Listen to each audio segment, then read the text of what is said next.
What's going on, guys? bizanix here. Today we're going to be talking about the best class setup in Star Wars Battlefront Bespin DLC to score a lot of points and to get a high objective score, or just simply a score in general.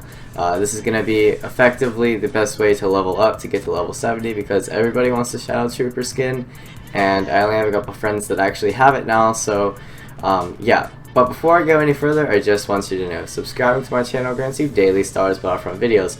Also, if you ever want me to do something in particular, let me know in a comment and I'll most likely be able to do it for you. And finally, if you ever want to play with me, let me know somehow and I'll be able to get my appropriate Xbox One information to you. But without further ado, let's actually talk about this class setup. Alright, so you're going to notice that this class has Dioxis grenade, personal shield, and the jetpack. And I'm also using the EE4 and the scout trait. Now, I am telling you the trait and the actual blaster because I think it really does affect the outcome of this class. So the first thing and the main thing we're going to talk about is the Dioxis grenade, and I'm going to split it up into several different parts because you're probably wondering, well, why aren't you using the flash grenade, or why aren't you using back to bomb? They give you points whenever you kill people, or I mean whenever you use them. Why aren't you actually using it? Well, there are so many positives to using the Dioxis grenade, and let me just get into it. So the first thing we need to say is I think this class is really good on Bespin DLC maps, but I'm not really sure about other maps because all of the Bespin maps have choke points and they have doorways that lead into buildings, and those are like the only ways you can get in. So let me just put that out there before we go any further. Using the Dioxis grenade has three awesome attributes that most people don't know.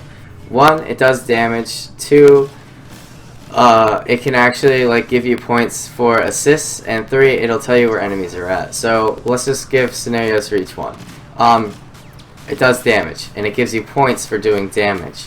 So when you throw it into a doorway, most of the time there's at least one or two or three people in there.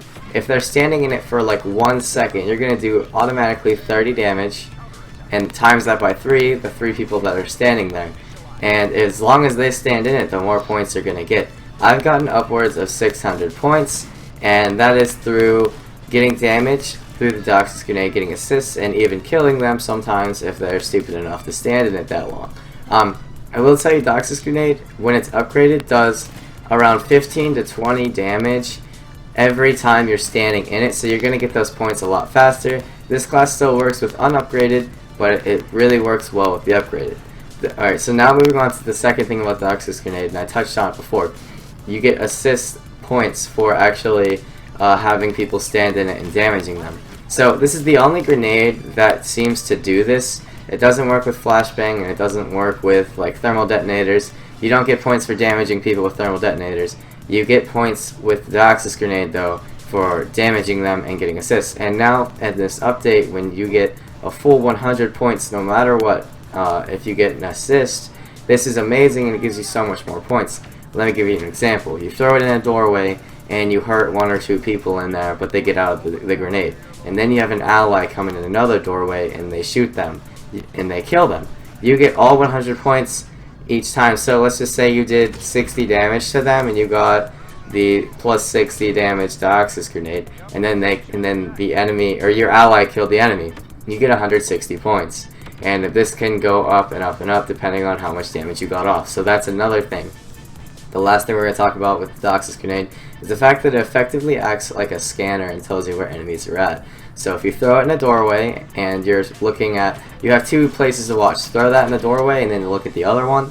If you start getting hit markers on your screen, that means that there's somebody coming and that you can shift your focus to that doorway. And even if you're playing in a team, you can tell people, hey, there's people outside.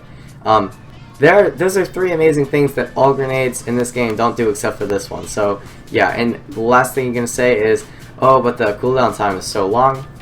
It's really good to use this with a partner, but if you're not using it with a partner, it's okay. You still are going to get it back quick enough, and it lasts around, I want to say 8 to 10 seconds or even longer than that. So you're going to be fine. You're going to have it a long enough time to actually effectively use it. So that's the Dioxis grenade, the main point of this class. Now let's quickly talk about the other parts. The other parts are fairly standard. You're using personal shield and the jump pack to stay alive in times. Also, jump pack helps you get out of a grenade in case you accidentally throw it at somebody's back and it lands in front of you. It is going to start hurting you really fast. You need to back up or somehow, and personal shield doesn't protect you from it. It goes through the personal shield. But I just find these two work really well. I will say you can use disruptor with the instead of personal shield if you really want to get more kills with your EE4. Which brings me to the next point. We're using Scout and EE4. I believe you need to use both of these in conjunction, or you should just use different weapons in general. So you're using Scout because at trait level 3 you get the reset heat every kill you get, which is important because EE4 overheats really quickly. If you've used it before, it overheats really fast. And the only reason why we're using EE4 is because I honestly believe it's the best gun in the game. It's pretty decent at long range, like decent, not really good, but it's really good at close range, better than some blaster pistols, honestly.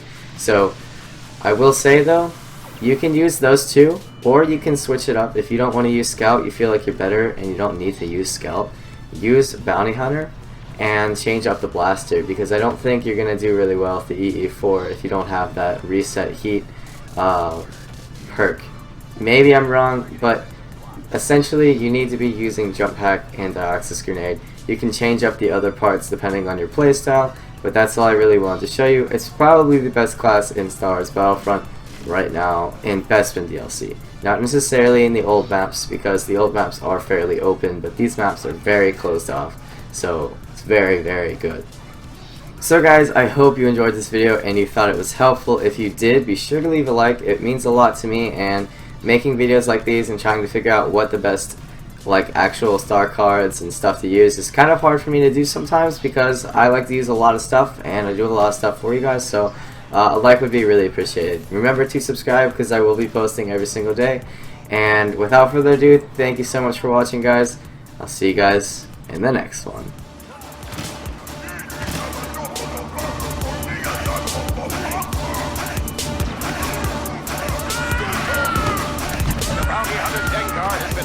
Fight against it. Be careful.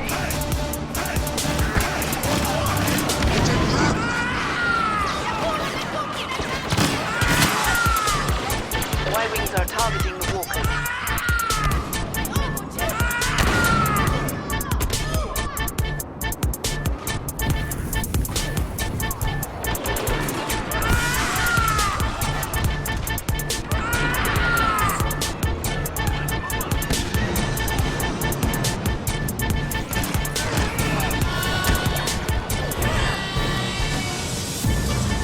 That walker is within firing range of our escape ship. Take it down.